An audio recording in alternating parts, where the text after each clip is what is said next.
저는 여러분과 함께 신앙의 최고 정리라는 제목으로 말씀을 나누고자 합니다.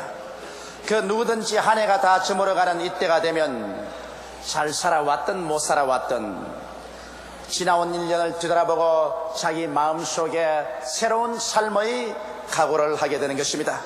사업을 하는 사람은 반드시 연말에 1년 사업을 정산해보고 수지 결산을 해보는 것입니다. 그리고 재고 정리도 반드시 해야만 하는 것입니다. 이처럼 우리 신앙인들도 한 해를 보내면서 우리 하나님 앞에 양심의 등불을 밝혀놓고 마음을 하나님 앞에 솔직히 열어놓고 1년 동안 나의 신앙생활이 잘 되었는지 못 되었는지를 회개하고 살펴보는 귀한 신앙의 재고 정리가 있어야만 하는 것입니다. 저는 오늘 이 안에 마지막 주일을 보내면서 여러분과 함께 마음문을 활짝 열고 신앙의 재고 정리를 철저히 함께 해보고자 합니다. 첫째로 우리는 1년을 살면서 정말 하나님의 계명을 쫓아서 살았는가, 이 사실을 깊이 생각해 봐야 됩니다. 예수님께서는 요한복음 14장 15절에 너희가 나를 사랑하면 나의 계명을 지키리라고 말한 것입니다. 1년 동안 내가 하나님을 사랑한다고 하면서 실제로 사랑했느냐, 가짜로 사랑했느냐. 내가 하나님을 사랑했으면 하나님의 계명을 반드시 지켰을 것이라는 것입니다. 예수님께서도 친히 말씀하기를 내가 아버지의 계명을 지키고 아버지 사랑 안에 거하는 것처럼 나의 계명을 지키는 자는 나의 사랑 안에 거하리라고 말씀하신 것입니다. 그러면 주님이 말씀하는 계명은 무엇일까요? 너무 잘 아는 십계명인 것입니다. 우리 오늘 이 시간에 십계명에 우리 자신을 비춰보고 내가 과연 지난 한 해 동안에 이 계명을 지키며 살았는지 살펴보아야 할 것인 것입니다. 성경에는 내 앞에 다른 신을 두지 말라고 말하셨습니다. 우리는 1년 동안 단군신을 세우려고 하는 무리들에게 적극적인 대처를 해서 반대를 했습니다. 단군을 국신으로 삼으려고 하는 일에 대해서 우리는 교회적으로 일어나서 열렬히 반대했습니다만 과연 내 앞에 개인적으로 다른 신을 혹시 준 적이 없는가? 내가 시험에 들어서 혹시 다른 종교에 가서 우상에게 절한 적이 없는가? 이러한 일이 있으면 하나님 앞에서 철저히 회개해야만 되는 것입니다. 성경에 우상을 섬기지 말라고 했는데 우리는 금이나 은이나 보석이나 나무나 돌로 만든 우상에게 절은 안 했지만은 혹시 내 마음의 보좌에 하나님을 앉혀놓는 대신에 내 부모나 형제, 남편이나 아내, 자식이라도 또 부귀의 영화 공명이나 세상의 권력을 신으로 앉혀놓고 신앙의 나라의 액세서리로 삼고 살았지 않은가? 여러분, 눈에 보이는 우상보다도 눈에 보이지 않은 탐욕의 우상을 내 가슴의 보좌에 앉혀놓고 탐욕의 노예가 되는 것은 무서운 우상숭배인 것입니다.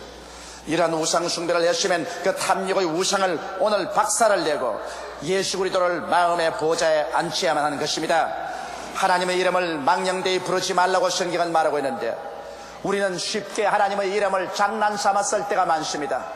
혹시 망년에 가셔 혹은 크리스마스 파티에 가셔 장난삼아 하나님의 이름을 망령되이 부르고 희희낙낙한 적이 없습니까? 저도 어느 파티에 참석을 했는데 그곳에서 여러 가지 게임을 하는 중에 하나님의 이름, 예수님의 이름을 넣어서 게임을 하는 것을 보고 얼마나 가슴이 숨뜨럭했는지 모릅니다. 왜냐하면 그러한 것이 바로 하나님의 이름을 망령되이 부르는 것입니다. 하나님은 거룩하고 지극히 영광스러운 하나님이십니다. 하나님의 성호는 지극히 경건되고 거룩하게 사용해야지 하나님의 이름을 망령되이 부르고 죄 없다 여김을 받지 아니할 것입니다.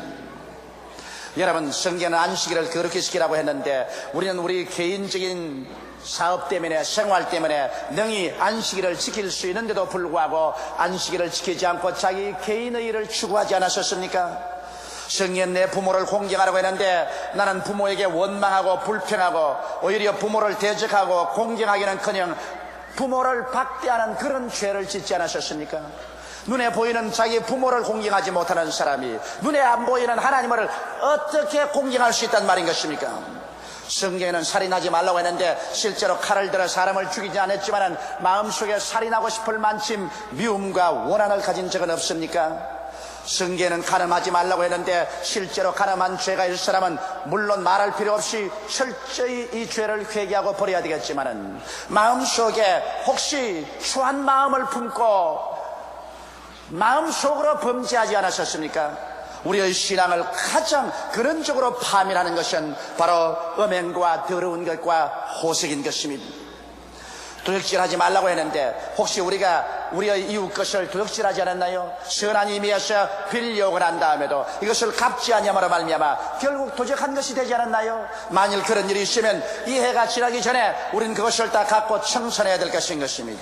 내 이웃을 거짓 증거하지 말라 했는데 우리는 얼마나 많은 기회에 이웃 사람의 잘못 아닌 잘한 것조차도 나쁘게 보고 이것을 악평을 하고 다른 사람에게 잘못된 말로 전달하지 않았나요? 내 이웃을 탐하지 말라고 했는데 우리는 이웃의 집이나 재산을 탐하고 심지어는 이웃에 있는 자녀나 이웃에 있는 부인까지라도 탐한 적이 없나요? 여러분, 우리의 마음속에 우리는 손을 얹고 철저히 계명을 통해서 우리 자신을 살펴보아야 할 것인 것입니다. 계명은 바로 거울입니다. 거울에 비친 내 모습에 죄의 때가 묻었으면 곧장 회개하고 예수님의 십자가 보혈로 씻어서 하나님 앞에 부끄러운 모습을 드러내지 말아야 될 것인 것입니다. 성경은 말씀하기를 죄를 짓지 않은 의인은 없다고 말하셨으나 또 성경은 계속해서 말씀하기를 만일 우리가 우리 죄를 자백하면 저는 미쁘시고 이로우사 우리 죄를 사하시며 모든 불의에서 우리를 깨끗게 하실 것이요 만일 우리가 죄 없다 하면 스스로 거짓말하는 자가 될 것이라고 말한 것입니다. 이러므로 오늘 이 시간 무거운 예를 보내면서 우리는 십계명의 거울에 우리 자신을 비춰보고 우리의 죄악을 오늘 이 시간에 철저히 회개하는 시간을 가지게 되시기를 주의 이름으로 축원합니다. 둘째로 나는 1년 동안 실천적인 믿음의 생활을 해왔는가? 이 사실을 물어봐야 할 것입니다. 입술로만 주여 주여 하는 신앙, 지적인 신앙만 가지고 있으면서 행동이라고는 없는 신앙을 갖지 않았는가? 성경 야고보서 2장 26절에 영혼이 없는 몸이 죽은 것 같이 행함이 없는 믿음은 죽은 것이라고 말하고 있는 것입니다. 아브라함을 보십시오. 아브라함은 여러 가지 윤리와 도덕적인 면에서 실수를 많이 한 사람이지만은 그는 신앙을 실천한 행위의 인물로서 믿음의 조상이 된 것입니다. 아브라함이 나이 100세가 되어 낳은 아들이 눈에 넣어도 아프지 않게 귀엽고 아름답게 성장하고 있을 때였습니다. 하루는 하나님께서 청천벽력 같은 말씀을 아브라함에게 했습니다. 아브라함아, 내 사랑하는 내 외독자 이삭을 잡아 모리아산에 올라가서 제물로 드려라. 이것이야말로 어느 부모든지 도저히 실행할 수 없는 문제인 것입니다. 아브라함은 하나님의 명령을 받자 그런 자기 아내 사라와 이혼하지 않았었습니다. 사라의 믿음이 약하다면 한사 결단으로 아브라함을 부여잡고 그 일을 못하게 하기 때문에 자기 아내하고도 이혼하지 않냐고 아들하고도 이혼하지 않냐고 이삭과 함께 하나님께 제사 지내러 모리아산으로 가져가셨습니다. 하루길을 걸어가서 예관에서 자면서 그런 잠자는 아들의 얼굴을 들어보았었습니다. 그런 마음이 무너지는 것 같았었습니다. 칼로서 심장을 찌른 것 같았었습니다. 이 귀하고 아름다운 아들을 잡아서 각을 떠서 장작불로서 태워서 들이다니 이럴 수가 있느냐? 폭풍우가 그 영혼 속에 불어왔을 것입니다. 이틀길을 걸어가고 또 여관에서 하루를 자고 사흘째 된 날 모리아산 산 밑에 와서 종들을 두고 그는 자기 아들 이삭에게 장작을 집었었습니다. 손에 칼을 들리고 불을 들리고 올라가는데 아들이 말했습니다. 아버지요, 여기에 칼도 있고 불도 있는데 제물로 드릴 어린 양은 어디 있나이까? 아버지가 말했습니다. 얘야, 제물은 하나님이 예비하신다. 그 두 사람은 산에 올라가서 함께 힘을 합쳐서 제단을 다 만들고 난 다음에 아버지는 급기야 아들에게 달라들어 아들을 묶었었습니다. 그러고 난 다음 아들을 제단에 얹어놓고 그는 날카롭게 가른 칼을 빼어 들고 하늘을 높이 들어 아들을 내리치려고 할 찰나에 병력 같은 하나님의 음성이 들려왔습니다. 아브라함아, 아브라함아, 내 아들 이삭에게 손대지 마라. 내가 내 아들, 내 외독자도 아끼지 않고 내게 내놓았으니 내가 내 이름을 가지고 맹세한다. 내게 복주고 복주며 너를 장대케 하고 장대케 하리라. 여기에서 아브라함이 믿음을 실천함으로 말미암아 하나님께서 그 믿음을 보고 축복을 하신 것입니다. 행함이 없는 믿음은 죽은 믿음인데 행함이 없는 믿음을 보고 하나님이 축복하실 수는 없는 것입니다. 여러분, 성경 말씀 가운데 빌립과 안드레의 믿음도 보십시오. 예수께서 광야에 나가셔 수많은 사람에게 말씀을 전가하고 병을 고쳤습니다. 사람들은 거기에 도취되어 있다가 해가 지매 배가 고팠었습니다. 그들은 배가 고파 흙이 져서 쓰러졌었습니다. 예수님께서는 제 아들을 불러놓으시고 난 다음 그 중에 빌립을 지적해서 빌립아, 이 사람들에게 먹을 것을 주라고 말했었습니다. 빌립은 학자였었습니다. 종교가였었습니다. 실천성 없는 믿음을 가지고 있었습니다. 빌립은 당장 예수께 말씀하기를, 주여, 이 사람들에게 조금씩 먹이려고 하더라도 300데나리나 되는 돈이 필요합니다. 돈도 없고 떡살 공장도 없습니다. 먹일 수가 없다는 것입니다. 다른 제자들은 이것은 나의 책임이 아니다, 다른 사람이 해결하겠지. 그러나 그 중에 안드레만은 실천성 있는 신앙이었습니다. 그는 그 길로 나가서 군중들 가운데 가면서 떡이 있는지 이리저리 살펴보았습니다. 어린아이의 점심 도시락에서 보리떡 5개와 물고기 2마리를 취했습니다. 그래서 그는 사람이 할 수 있는 일을 실천해서 그것을 가지고 예수께 나왔었습니다. 주여, 이 많은 사람에게 이 떡과 이 고기가 무슨 효과가 있겠습니까만 주께서 기적을 베푸시면 할 수 있나이다. 주님께서 빌립을 제껴놓고 안드레 편에 와서 그것을 받아 실천 있는 신앙 후에 축복하여 남자만 5,000명, 부녀자 기만 명을 배불리 먹이고 나니 12바구니가 남은 것입니다. 안드레는 신앙의 실천이었습니다. 전에도 안드레는 예수 그리스도를 만나서 구원받았을 때 즉시로 그는 가서 그의 형제 베드로에 가서 우리가 메시아를 만났다, 형제여 너도 가서 예수를 믿고 구원을 받자고 간청을 해서 베드로를 하여금 예수 믿게 한 것도 바로 안드레였습니다. 그러므로 안드레야말로 신앙의 실천인이었던 것입니다. 그러면 오늘 우리들은 어떠합니까? 나는 과연 믿음을 실천했는가?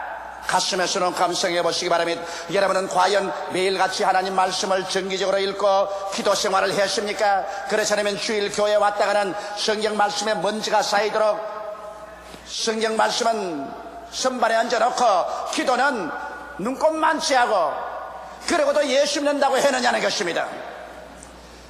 진실로 내가 신앙이라면 성실하게 하나님의 말씀을 읽고 성실하게 하나님 앞에서 기도하는 생활을 해서 하나님이 알고 마귀가 알고 가정 식구들이 다 알 수 있는 그런 신앙생활을 했냐는 것입니다.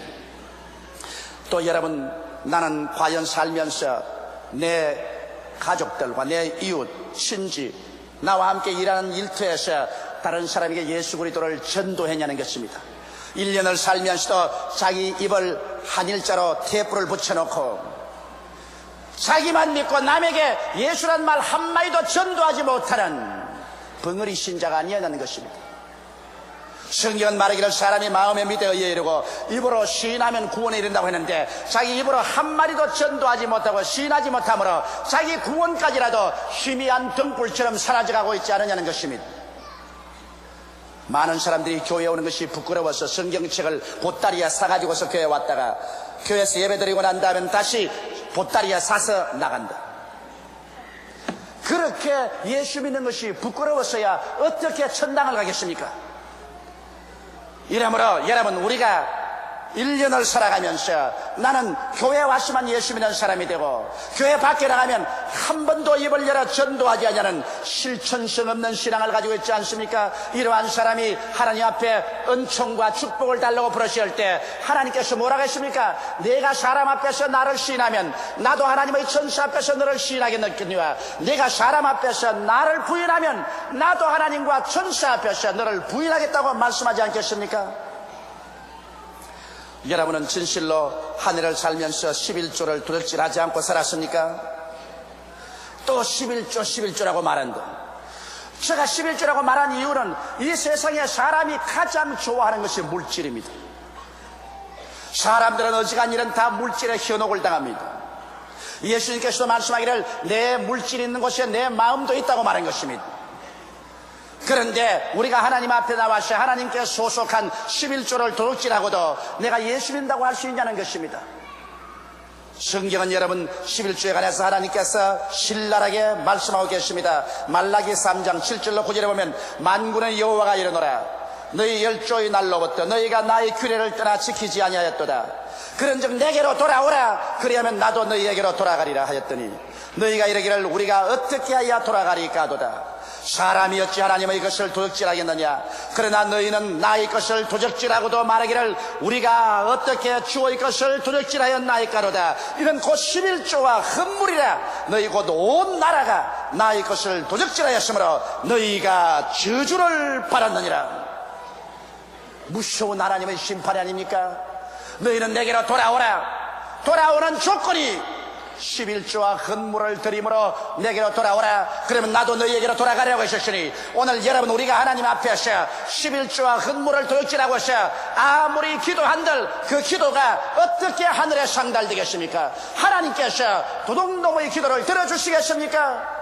11조를 드리고 내게로 돌아오라. 그러면 내가 내게로 돌아가기 때문인데 오늘날 우리 한국의 기독교인들이 하나님의 그 위대한 능력을 체험하지 못하는 것은 하나님의 재물을 도적질하고 하나님이 섭섭하게 느끼셔서 마음을 돌리고 있는데 처리하고 밤낮 기도한들 무슨 소용이 있는 것입니까? 그러므로 오늘 우리들은 모두 다 하나님 앞에서 11조 도둑질하지 말고 하나님의 것을 하나님께 돌려야 되는 것입니다. 성경에 말씀하기를 너희 온 나라가 저주를 받았다. 오늘 사람들은 애쓰고 힘써서 좋은 집도 짓고 좋은 물건도 갖다 놓고 행복하게 살려고 하지만은 그 집이 저주를 만났고 물건이 저주를 받았고 생활이 저주를 받았었습니다. 그러므로 옛날보다 더 많은 가정이 파괴되고 더 많은 고아들이 생겨나고 범죄가 더 많아지고 불행한 사람이 더 많아지는 이유가 왜 그렇습니까?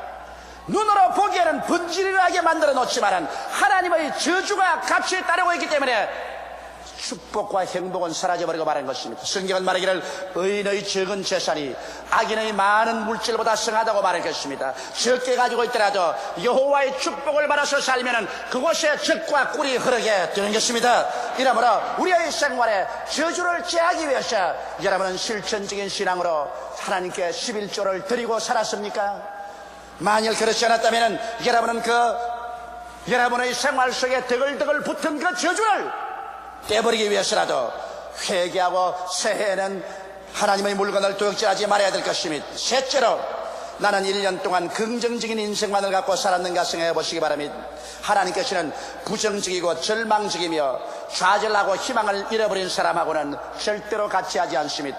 이스라엘 백성이 가데스 바네에 왔을 때 모세가 12명의 정탐꾼을 가나안 땅에 보내서 40일을 정탐하고 오게 했는데 그 중에 10명은 인간적인 척도로서 사물을 보았었습니다. 그래서 그들은 말이 산은 높고 고는 깊고 땅은 주민을 삼키고 성벽은 크고 그곳에 사는 사람은 네피림의 후손 아낙 자손 대장부가 살아서 우리가 스스로 비교해봐도 여치새끼 같더라. 우리의 처자가 사로잡히리니 우리는 결코 그 땅을 점령하지 못한다고 악평에서 부정적으로 말하셨습니다. 그러고 난 다음 군대를 장관을 세워 애굽으로 돌아가려고 말하셨습니다.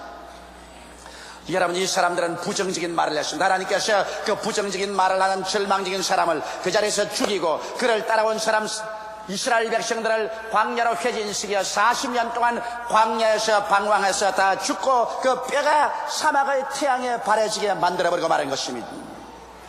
그러나 그 중에 두 사람 여호수아와 갈렙은 하나님의 약속의 눈으로서 보았었습니다.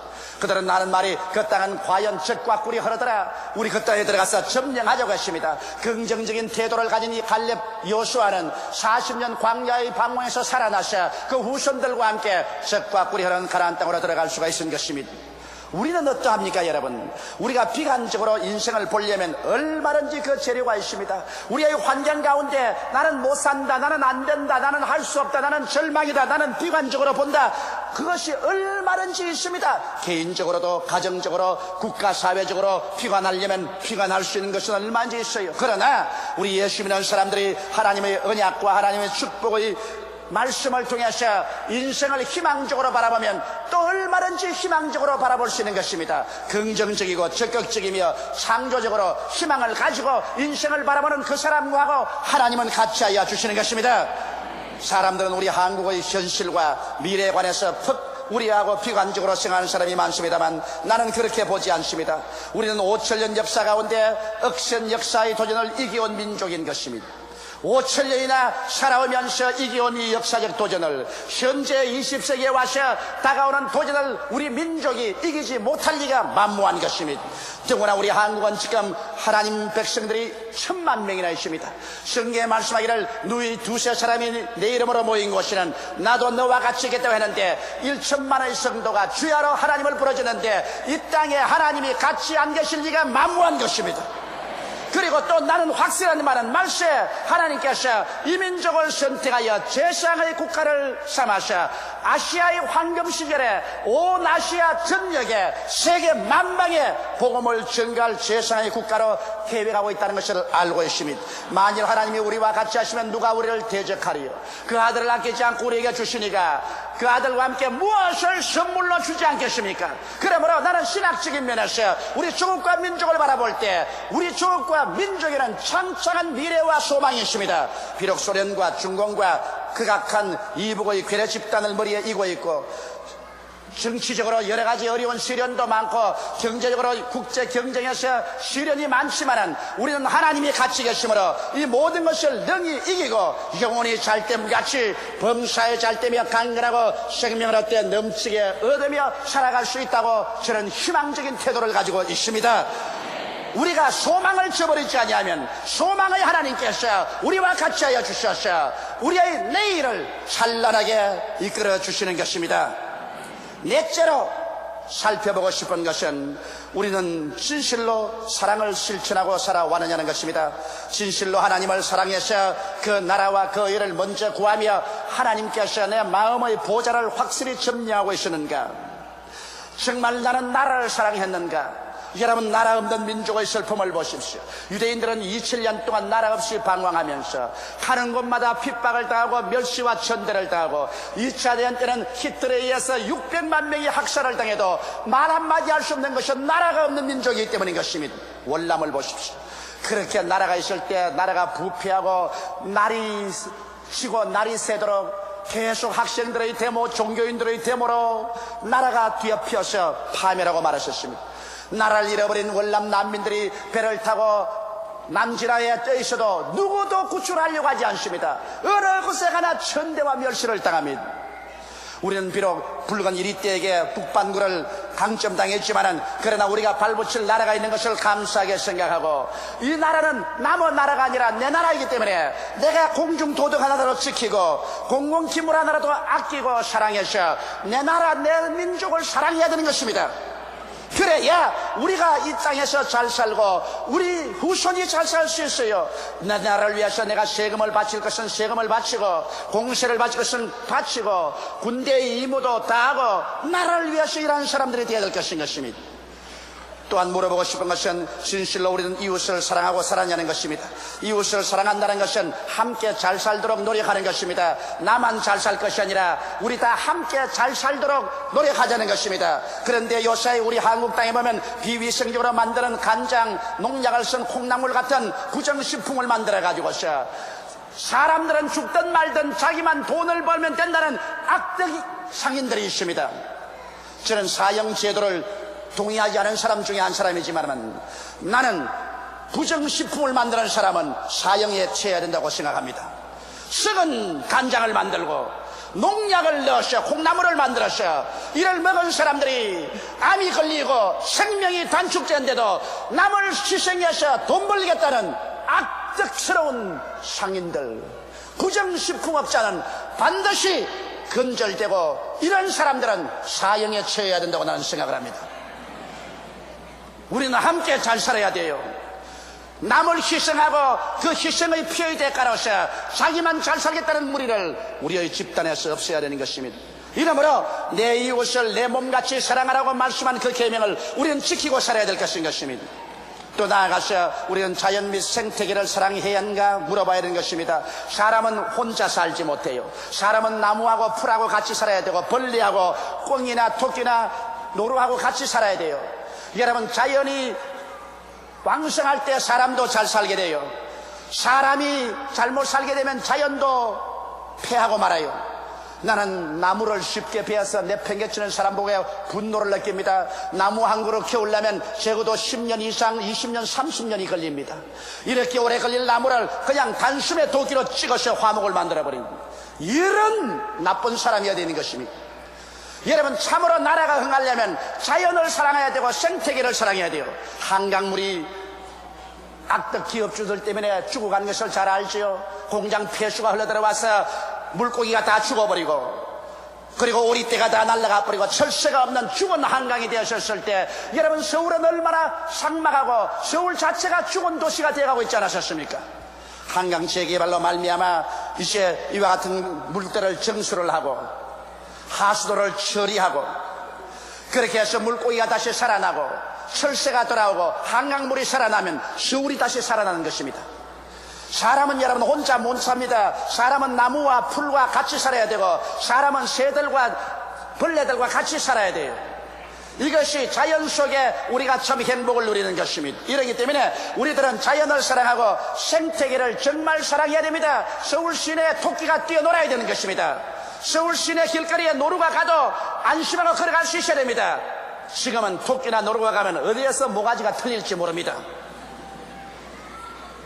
자연과 생태계가 함께 살 때 비로소 행복한 삶을 살 수가 있어요. 나는 우리 한국에서 개발한다고 하면 브루다지를 가지고 와서 언덕도 물어버리고 나무들도 무너뜨리는데 가슴이 메입니다. 선진국에 가서 여러분 도시 개발하는 거 보면 나무가 있으면 나무를 피해서 집을 짓습니다. 아름다운 언덕이 있으면 언덕을 피해서 집을 지어요. 나무 한 그루, 풀 한 포기 하나님이 만든 것인데 이걸 사랑하지 않고서 우리가 어떻게 이 땅에서 행복하게 살아갈 수가 있는 것입니까? 이러므로 우리는 자연과 생태계를 사랑하지 못한 죄도 회개하고 새해에는 나무 한 포기, 풀 한 포기, 그리고 무해한 동물까지라도 사랑하면서 함께 사는 우리들이 되어야 될 것입니다. 예수님은 회개하라 천국이 가까웠느라고 외치셨습니다. 회개란 자기 잘못을 뉘우쳐버리고 마음을 고쳐먹는 것입니다. 회개하지 않고서 여러분 새로운 삶과 축복이 이루어질 수 없고 천국이 이루어지지 않습니다. 자기 한 사람이 회개하고 하나님 앞에 돌아오면 천국이 그 마음속에 이루어질 것이요, 가정이 회개하고 돌아오면 그 가정에 천국이 이루어질 것이요, 한 사회와 나라가 집단적으로 회개하고 하나님께로 나오면 하나님께서 그 나라에 천국을 허락하여 주실 것입니다. 사주팔자가 좋아서 잘 살게 될 것이다, 무슨 운기를 만나서 잘 살게 될 것이다, 그런 웃기는 소리를 하지 마십시오. 사람이 무엇으로 심든지 그대로 그들이라고 말씀한 것입니다. 회개하고 하나님께 돌아오면 하나님의 축복을 받게 되어서 축복이 올 때 운기도 필요가 하고 사주팔자도 펴지는 것이지, 회개하지 않은데 자연적으로 운수 대통이라 그런 어리석은 미신을 우리는 믿어서는 안 될 것입니다. 그러므로 우리는 이 한 해를 보내면서 이 하나님 말씀을 거울 삼아 우리 마음속에 크게 회개하고 변화를 받고 돌이켜서 새해에는 하나님이 축복을 줄 수 있는 우리 모두 다 그릇이 되기를 예수님 이름으로 축원합니다. 다 같이 고개시켜 기도드리겠습니다. 사랑이 많으시고 거룩하신 우리 아버지 하나님, 우리는 하나님의 계명을 어기고도 뻔뻔스럽게 살았었습니다. 그러고도 필요할 때는 주의 이름을 남보다 더 목청을 더 구워서 불렀었습니다. 나의 계명을 지키는 자라야 나를 사랑하는 자라고 했는데, 그리스도를 사랑한다고 하면서 계명은 어긴 것이 너무나 많았으니 주여 용서하여 주시옵소서.